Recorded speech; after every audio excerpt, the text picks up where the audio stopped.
it's a foundation of your habits all the way down to your relationship with literally everything, because everything we do, no matter if you realize it or not, you are breathing in that moment, whether it's eating, talking to somebody, the breath pattern is there. So if we can become more aware of this breath pattern, we can also imprint more harmonious, progressive imprints where when we're in between decision making, we make the most beneficial progressive steps, and the breath helps you feel anchored to make those decisions with confidence. Understanding that the world is a mirror, and our mirror neurons can tell us a lot about ourselves and how we interact with people on a daily basis, and breath has everything to do with that. It's a foundation, it's a rhythm, because how we do one thing is how we do everything. A desirable human future is where... So you call yourself a breath artist? Yeah, a breath artist. How did you stumble upon the whole breath work theme, and how did you discover it for yourself? What's that story? The breathwork theme, I would say integrating it into art came from sitting with ceremonies, sitting with Mother Aya, because it was the sound of my breath that helped other people within the whole ceremony break through, so to speak. Okay. And that was like a confirmation for me, because even before that, I had a friend of ours, mutual Joe. Yeah. And he plays like the subliminal breath work for someone who was in the hospital, and it helped them as well in that sense. And that was before I even went public with it. And after that ceremony, I took it more serious. I'm like, why not integrate a parasympathetic breath pattern subliminally into music and art in general? Okay. So how long ago did you start practicing breath consciously as like, okay, this is the practice that serves me? When was that? Oh, it's been over almost 12 years now. 12 years. Yeah. And so you didn't get into it after the medicine, I would imagine. That was before. Way before. So Yeah. how did you even discover in the first place? How did that come about for you? That was losing everything to a business partner. Okay. And then I met my mentor at the time, who some would call a bigu master. And a bigu, in the bigu art, it's about cultivating energy where you don't need as much solid foods. So he'd mainly be on liquids as well in that sense. And utilize the breathing pattern and what many would call chi, prana, energy, all of that, all in one to sustain himself. So you met this individual, and you were quite impressed by his character, by his, like, what made you understand that I want to listen to this person, and everything that he's saying and doing, I'm very much aligned or resonating with? How did that? Yeah, that came with listening to the Tao Te Ching and reading the Tao Te Ching. And I felt like at the same time, me reading it and how my whole life was spiraling in a sense, it literally showed me a guide in a sense. And I paid attention to the signs at that point and just followed the signs. Okay. And what has happened since then? So how did you incorporate breath into your life, and what kind of came out of that whole experience of meeting him? It was like a Karate Kid experience in a sense, but integrating it back into my life after spending so much time with him. It was very surreal, because you could feel the contrast of me, going back to Jersey and integrating everything I learned at that point. You could feel the contrast, especially when winter hits, when everyone is so depressed because the lack of sun in that sense. And you could see the shift and feel and be one of the glitch, I would say, in the system that the majority is depressed internally because they're not fully expressive, and the sun isn't there as much. Could you give me actually a definition? What is breath work? Breath work. So breath work is working your breath in a sense. Simple. But I prefer personally to call what I do breath journey. Okay. Because the journey never ends. The journey is continuous. Work like you somewhat put it in a box in a sense. You say work is work, and you go out in a sense, right? So I prefer breath journey, and it builds a mentality of longevity in that sense, because everything we do has a certain relationship, and the relationship has a journey in itself. It's not just start and the end. Like, even if a relationship wasn't the best of situations, it taught you lessons that helped you along your life journey that you can incorporate within your system that you call the body, memory, and experiences to help propel you into progressive actions, because you know, based on past experiences and the relationships, you know, that's going to send an echo into the everyday journey of life. Right. So then how would you describe your just breath journey, breath for someone who doesn't really know much about the whole practice? What is it? Like, how does it work? What is it? What are the benefits? Things like that. Yeah. So when you focus more on parasympathetic breath patterns, where it's more homeostasis, it's, you know, it's also based on the frequency versus intensity. Okay. So if I can do something a lot longer, for longer periods of time, it's going to really make an impact in depth, in a sense. And utilizing that, it holds it holds more of a physical imprint that you can say that, wow, I can really feel the in-depth resonance that this breath pattern is doing. And if I can do a breath pattern on and on and on, where it's not going to give me a seizure or have my body shut down and create a quote-unquote shock, then that's definitely going to leave a neurofeedback into the body in a really deep way, in a good way. Right. So could you maybe try give me a shorter, like a short version? So what is breath journey, breath work, and what are the benefits? Let's say I know nothing, and I just read it somewhere, and people are doing it. So give me like a dumbed down version, I guess. Yeah. Yeah. So what I do and what I share is parasympathetic breathing patterns, where it's mainly with the nose, nasal breathing. We don't hold the breath. It's a continuous journey breath pattern. Emphasizes on the exhales in general, because the exhale is where we release, where we also secrete as well and transmute, in my opinion. In that sense, it's also our first breath, because when we're in the womb, we're filled up with amniotic fluid. So when we come out the womb, what are we doing? That exhale, and then we inhale. So primordially, we focus on the exhale and creating different breath patterns, and the breath patterns is part of the breath journey, and we make it also fun in a sense, because if it's more fun, it's going to last long too. Okay. And what are the biggest benefits of breath? Can we still kind of relate it to reference it to as breath work? I understand that you like the breath journey just for. But we can still reference it if you want to call it that. Yeah, for sure. What would be the biggest benefits for someone to even consider? It's a foundation of your habits, all the way down to your relationship with literally everything, because everything we do, no matter if you don't realize it or not, you are breathing in that moment, whether it's eating, talking to somebody, the breath pattern is there. So if we can become more aware of this breath pattern, we can also imprint more harmonious, progressive imprints, where when we're in between decision making, you know, we make the most beneficial progressive steps, and the breath helps you feel anchored to make those decisions with confidence. And you don't have to second guess yourself, because the breath can also tell you internally, like, hey, that decision that I made, was it truly from the heart, in a sense.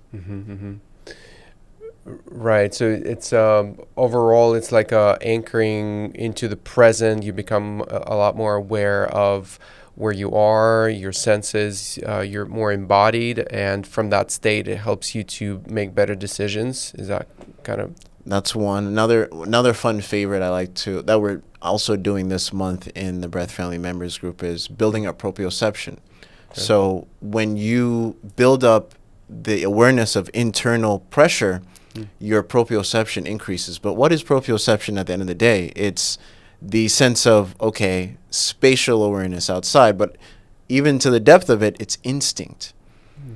So you increase that instinct, and that can play a role for, I don't like to just say athletes, because I mainly use this for athletes, but also older people. So they have a better spatial awareness in that sense, and they're not falling over too much in a sense. Through breath. Through breath. What are there different, I know that there are all kinds of different techniques and practices that people follow. Maybe give me a top 3, 5 that you find being very effective, if there is such thing as like top 5 breath techniques. There really isn't, but I would give you like the general categories, like mental breath work, for a sense. Yep. You know, just to show people you don't have to put breath in a box. Breath isn't just the inhale and exhale. It also represents contrast. So mental breath work in a sense for colors, for instance, the color that I'm seeing you wear. You know, if I was talking with somebody that was very antisocial, and I have had past clients that are like this. Yeah. And even been bullied inside office spaces of that nature. So the trauma is there in how they interact with people on a day-to-day basis. And one of the exercises we do, just like the same color you're wearing right now, green, right? So as I inhale, I would see all the colors as it is right now. But as I exhale, I would see that color expanding. That same color as you're wearing it, I'm not mentally changing it. I take it as is. And I'm also either saying that I'm breathing in green healing energy, exhaling green healing energy as I'm actually doing it and as I'm seeing it.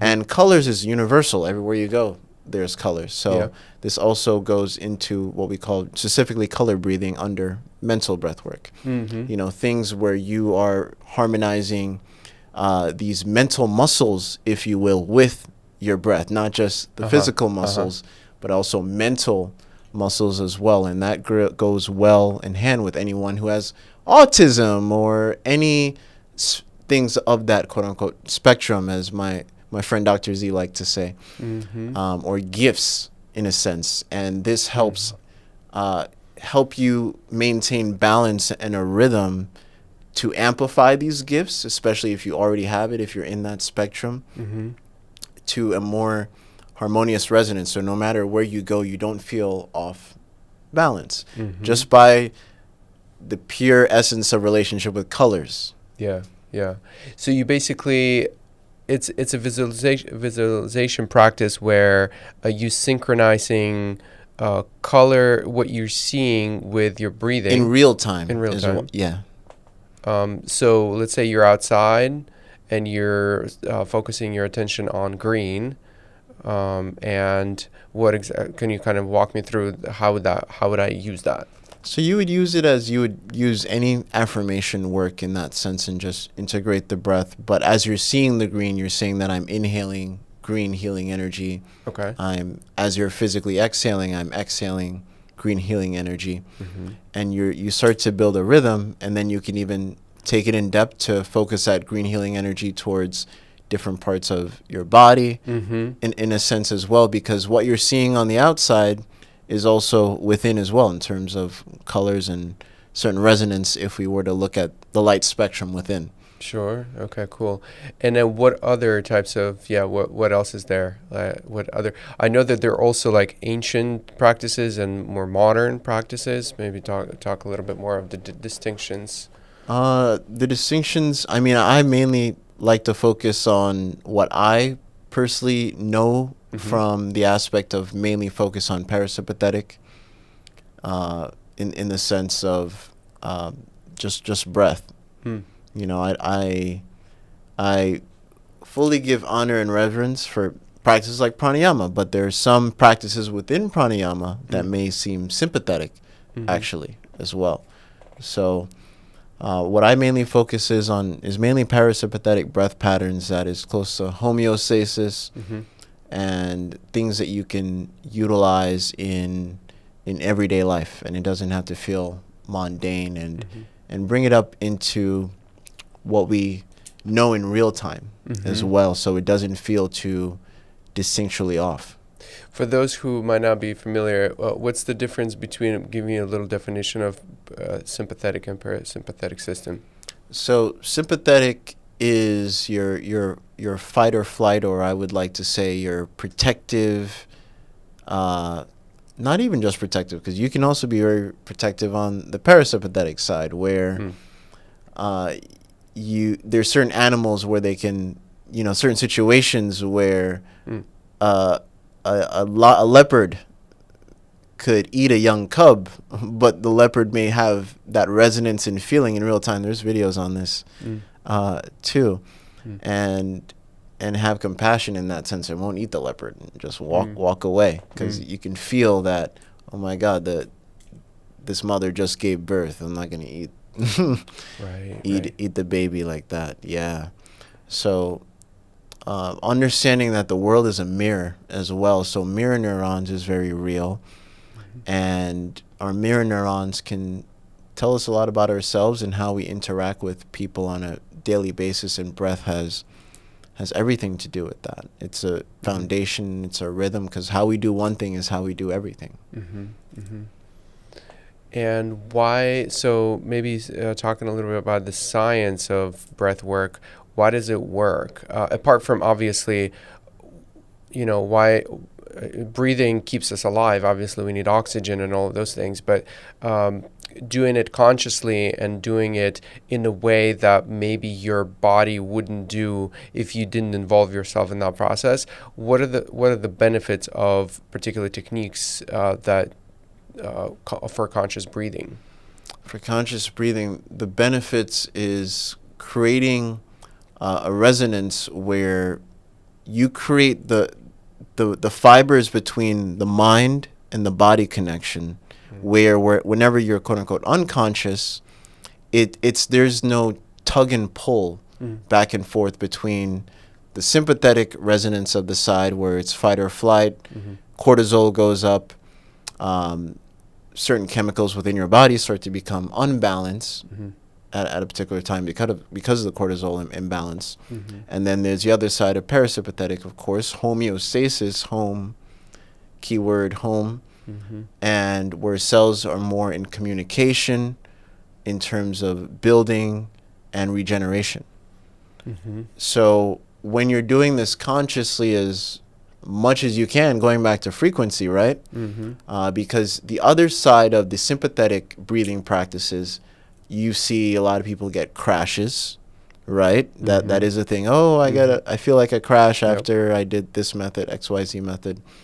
So the question is, how long can you do a particular breath pattern, in a sense, where it's not going to give you a crash or a shocking resonance? And that's the spectrum that I focus on in terms of the frequency of it. And that's what also people like Nikola Tesla also focused on. It's not just about the intensity, but it's also the frequency. So when he was doing, building certain technologies, he also wanted to use the frequency of the earth, like directly from the earth, not anything distinguishably same, like plug in directly from the earth as a frequency to connect to the bandwidth. That is the whole grid system, and communicate in different parts. Could the breath work be dangerous? Yeah, it could be dangerous, because if I'm doing a particular breath pattern and it's sympathetic and I have a seizure, and God forbid I'm in a cold plunge and no one's around and I pass out, then I could drown. So there is that, and that has happened a bunch of times. And then outside of that, if you're, let's say, laying on the ground, there's nothing to bump into, just breath won't kill you, would it? No, unless you're consciously holding it, right? In a sense, okay. If you're consciously holding it, you think you can kill yourself that way? To one spectrum, yeah. In one spectrum, for sure, yeah. Just because I thought you're just gonna pass out and your body will just Well, go yeah, back into yeah, yeah. It would pass out in a sense. yeah. Yeah. And- You don't mean like there's no bag on me or anything. right. Okay, well there is that in that sense, like holding, concealing airflow at that point. Yeah. Yeah, but if you're consciously trying to like hold your breath or No, you're gonna pass out. You're just gonna You're pass just out gonna and your pass body out. will go back to like it knows what it needs to do. Exactly. The Yeah. homeostasis part that Yeah. it wants, or Right. exactly craves in a sense, Uh-huh. because we live in a very sympathetic environment in today's world, whether Yeah. we realize it or not. No matter how far you're in the Amazon, why are there forever chemicals still being found in the soil that certain parts of civilization has yet to touch, but still forever chemicals is in there. Mm-hmm. Plastics is in there. So the whole world is feeling that, Mm-hmm. I know that you've been experimenting quite a bit with other modalities and combining them with breath related to frequencies, sound, and other things. Can you speak to some of the ones that you've tried and the ones that you found very useful, maybe? Yeah, so right now we're doing something here in Miami that we've been doing like every 2 to 3 weeks. Yeah. I call it breath and tea, but we also include acupuncture. Okay. And the acupuncture are put at specific points by Dr. Justin, and he uses a scalar projector and blast those acupuncture points with cold plasma. And that helps also stimulate the stem cells within those particular points of the body. Mm-hmm. Tell me more about that. The scalar projector. How does that work? The scalar projector, so it creates a spark, and the spark frequency creates a resonance through the coil, the Tesla coil, and then it creates the cold plasma. So the cold plasma technically is already there. What the structure that we see is already there, and the plasma, the spark is what's connecting to the ions in the air and then connecting the veins, and that is what technically is already in the matrix space that we know. Okay. How did they come up with that? Like, what was it used for? How did that device come about?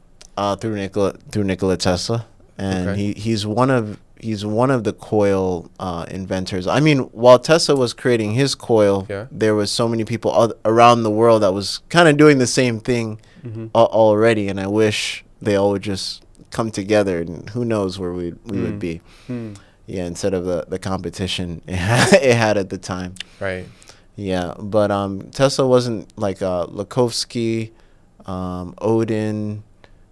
There's so many other names that doesn't come to mind to me, but so many came before him. I feel like also the ancient lingam in India, you could look at the imprints there, and it literally looks like a Tesla coil that they were using in ancient times.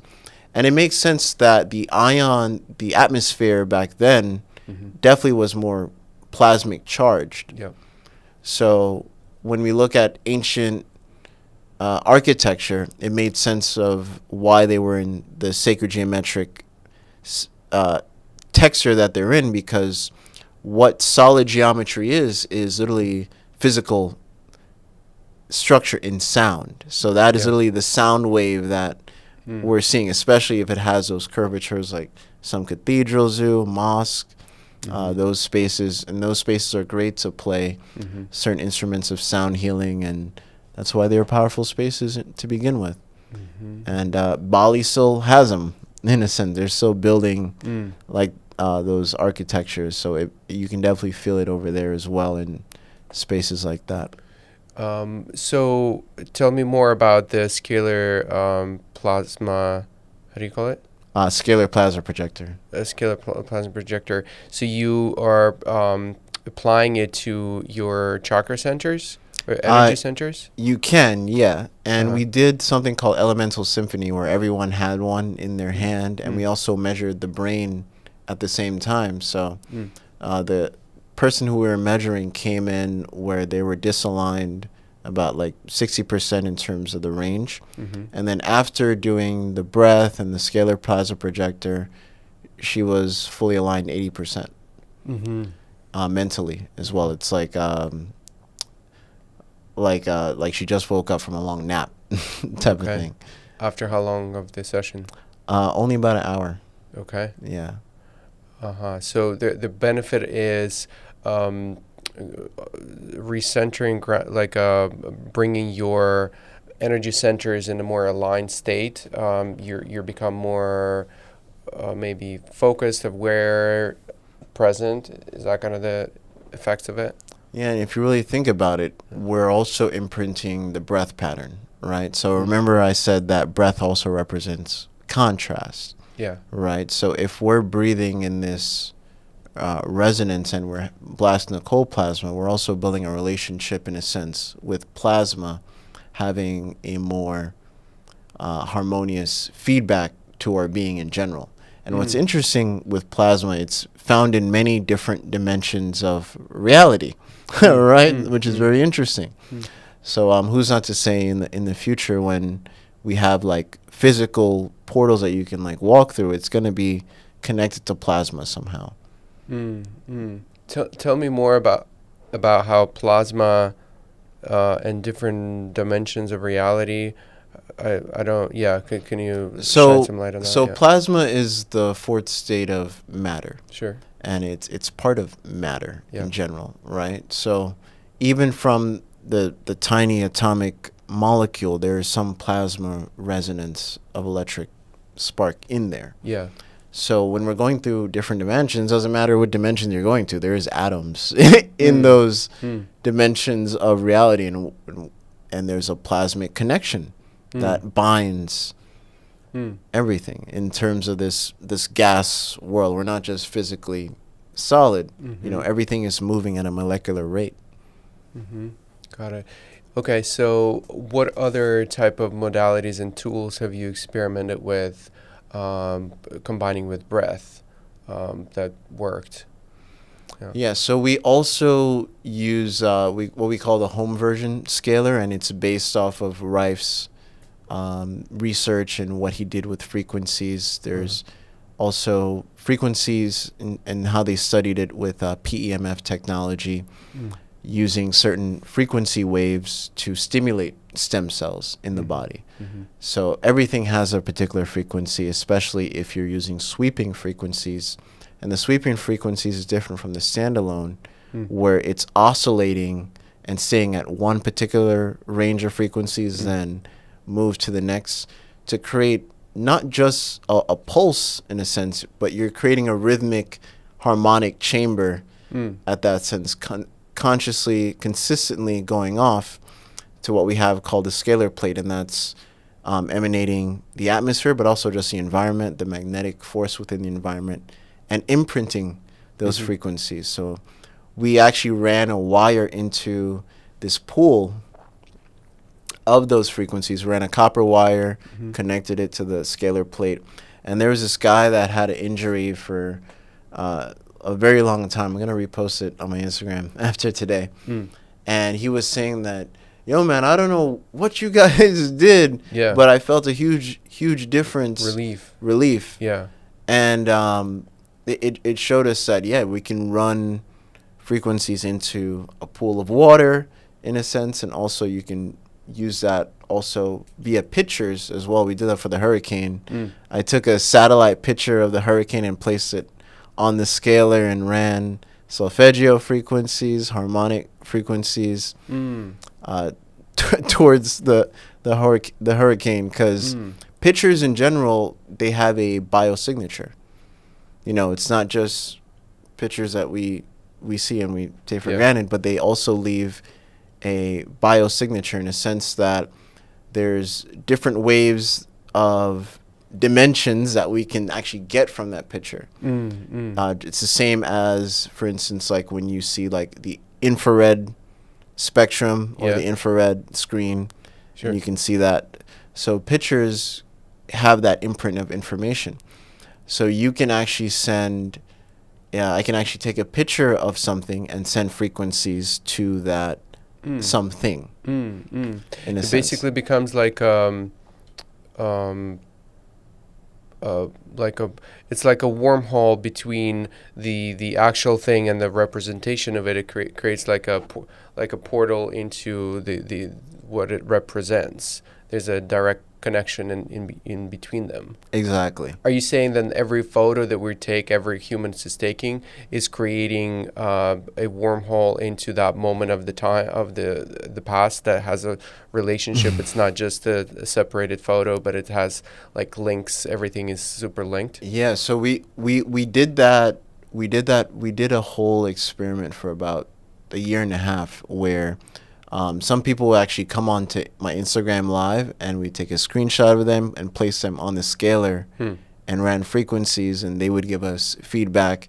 And some people were skeptical about that, so we took it up another notch where I was like, all right, farms only. Send us pictures of your farm. Yeah. And within 1 week, you're seeing 2x yield, 3x yield. Yeah. And that just keeps on going because you can't placebo a farm at this point, right? So, yes, you can take pictures of a farm. Specifically, you don't want the satellite. You want something fresh as possible. That way it's closer to that energetic signature. So it's not distorted. So or it's not maybe- distorted, exactly. We also even tell them to take a picture of the sky around them because the sky has ley lines and that imprint of energy in that sense. How do you see that could be used? I mean, obviously, it's still like basically kind of like a pseudoscience. It's not yet fully proven. What is the full potential of that? Like, how do you see? Well, that there was one study that they did with like holographic scalar in that sense, using one pinpoint and sending the frequency to another same pinpoint, and they did see the difference. So there was like only like one main study in that sense. But how do you see that future in which we have proven that works? What can we do with it? Like, how can we? Everyone starts using it. How do you see people use it? Like, what can we do it for? Just like project frequencies, healing frequencies into all aspects of life. You just take photos of all over the place. Is that? I'm like, why not? Why not? I mainly do it for hurricanes that's coming here to Miami. And I also do it for the space that I live in. So I would take like a as much as I can of like the skyline of Miami, if I can, to like all corners, south, east, west, as much as I can, viewpoint, and place that on the scalar and change it like every 6 months. So I mean, it's up to you, up to us in that sense. If you want to use frequencies this way, I feel like it's non-invasive and low-key powerful in that sense. Yeah. Okay, cool. So have you experimented with any other? I mean, you have experimented, I know for sure. Like even the glasses that you're wearing, I don't know how exactly related that to breath, but it's related to frequency and it's related to a lot of other work that you're doing. So maybe tell me more about other tech and other tools that you've experimented with that were effective or that you've noticed like a significant effect or change. Yeah, so we also take that same imprint that's on the scalar, on the scalar plate. We've also made like stickers of that imprint. So we've also done experiments where you can take a mango, place it on the scalar, and another mango right next to it, and you can see day by day that the mango that's not on the scalar will deteriorate a lot faster versus the mango that's on the scalar. So you can utilize it in a sense of sending certain frequencies to certain places, if you will, placing it there. We place our stickers in certain spots too, especially when we were in New York. And especially if for instance Chicago. So we did actually, there was someone in Chicago that was sending pictures of certain parts of Chicago, and the crime rate within those spots decreased at the time that they gave us the pictures. I don't like talking about it too much, but we can use it in that regard, in that sense, for sure.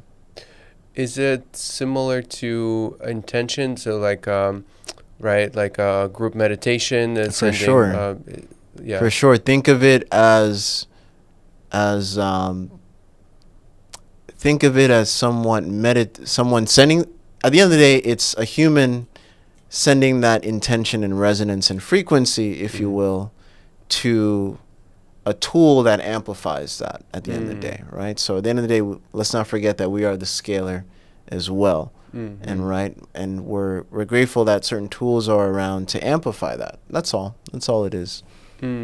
So you're saying without a human, a scalar, it might not be as effective because you need an intention. Bingo. Right? Exactly. Yeah.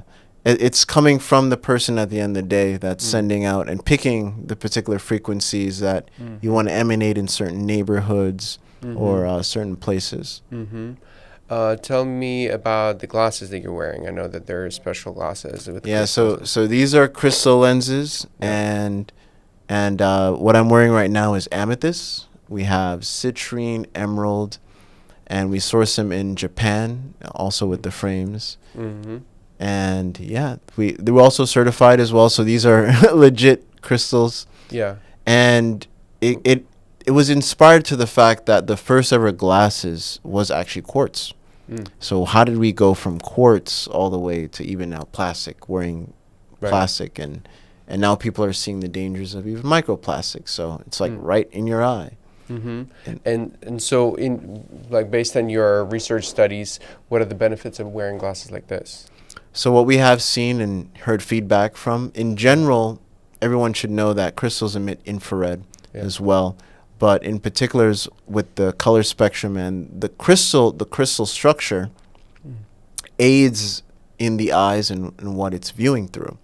So when you're viewing through another crystal, because we are technically liquid crystal, and as we're gazing through the crystal, it's harmonious to our foundational structure. So it helps the structure within, similar to mirror neurons, because we have something like this and we're viewing it on a daily basis. It helps restructure the eyes in that sense, just by the mirror neuron effect alone, and how looking at certain objects helps us, like plants. If you have more plants in your home, it actually helps with neuroactivity and helps with brain growth. So looking at that too, and now you're looking through crystals. So same effect in that regard, and they do emit infrared, which is great for the mitochondria as well. And from people that have worn glasses, you're not going to get headaches from crystal lenses versus glasses. How many hours would you say you wear them on a daily basis? If I'm on my phone, whenever I'm on my phone, in that sense, so a couple hours on a daily basis, and about like 5 hours a day, in a sense. And at some for a little while, you were wearing a pyramid made out of copper, right? It was made out of gold and titanium. Oh, okay. Yeah. All right. Tell me more about that. Like, what was that all about? So going back to structure, so pyramids are great for structuring water. In general, if you were to put water underneath a pyramid and then freeze it, you could actually see a vortex within the water. So it leaves an imprint in water and helps with structuring the water, and also structure with us. If we were a pyramid or underneath a pyramid, it helps the water within get structured in a vortex-like manner. So you have noticed a significant difference in wearing it like that? Sleeping underneath one, yes, I have. The bigger, the more effect, you're saying? Not necessarily. I wouldn't say that, because you can mentally create a pyramid as well, right? You can mentally create one, and that's how my journey started, to the point where somehow this company is making one that I didn't even look for. It just was right in front of me. So it's funny how frequency, law of attraction in that sense turns to magnetize what you're already doing mentally as well. So you can create a pyramid with your hand and visualize and breathe that way, have it to the sky and breathe that way. And let's say you're in a chaotic situation or a chaotic space, making a pyramid and looking through something that has structure within this chaos, Yeah. no matter where you're at, helps you in a more parasympathetic way mentally as well. Uh-huh. And just focusing on that and breathing and gazing through that as well. It's similar to candle gazing, looking at the fire in a sense, but you're also looking at a structure of fire, because that's what the pyramid represents. Pyrokinesis. You see the connection there? Mm-hmm. And the top of the pyramid is where the two of the angles tend to draw on some energy and pin it and send it upwards to shoot out. Mm-hmm. So if you want to take the meditation or the pyramid gazing up another notch, focus on the top of the pyramid as well. Mm-hmm. And so you were wearing it for a while, and then you took it off, and you're not wearing it anymore. I just barely go out. Okay, so you would wear it when you would go out usually. Yeah, sometimes, yeah. As part of not just a functional piece, but also as a fashion piece. Was that part of it too? Both, yep. Yeah. I'm like, why not? Why not? So you still have it, and once in a while, Yeah, you I would still put have it. it. Yeah, I still have it. I still clean it. Okay, got it. So I see it's a popular thing now to have those nose sticker clips thingies that open up your nostrils more. Yeah. What do you think about those? What's your opinion? Some of them are made out of plastic, right? So there is that. We've created one that's made out of copper, and it's actually twisted in a 404 megahertz frequency, which is great for bone growth as well, and just great for the bone overall. And the beautiful thing with copper, even if you stick it in your nose for an hour or even 30 minutes, it still leaves copper microbials in your nose. So it helps with, it's antibacterial. And with the copper ions, it helps also a flushing effect. So it's very healing in the sense of how the copper aids with electron activity. So every breath you're taking is more electric in a sense, and should help you breathe a lot better and open up the nostrils over time the more you wear it. And it's not a your product. It sounds like it's not like a magnet thing. You insert something. Yeah, it's just you just insert it, and you can over time you can widen it more. The more your nose starts to grow. In that from sense outside, too. you see that you're wearing it. You can see it outside. So it's like a clip in a sense too. Yeah. So it's clip like that expands inside like that. I see. Yeah. Right. So it's like down here somewhere. Yeah, I haven't seen your. Okay, cool. tensor dilator. That's what it's called. You guys call it. Yeah. Do you have like a store of different things that you're selling? Is that what you're? Yeah. Yeah. Crystal lenses. The main website though is natureherself369.com. That's wifey's products as well. She makes everything handmade. Cool. And they're ethically sourced products as well, all from scratch, no chemicals. Nice. Yeah. I have a few questions, like a fire up, quick questions that you can give me answers that whatever comes to mind. Sweet. Yeah. What is the best way people can support your mission? How would you say that? Oh, the best way people can support my mission is sharing any material that I make digitally on either on YouTube, Instagram, whatever platform. Just the power of sharing goes a long way. Just share it more. Yeah. What's one book that has significantly influenced your personal evolution? The Tao Te Ching. Okay. Yeah, I mentioned that one. Yeah. If you can implement one global change overnight, what would that be? Breath pattern. Everyone in a parasympathetic breath pattern. That's right. What's one daily practice you recommend for personal growth, personal evolution? Breathing into progress, having that affirmation.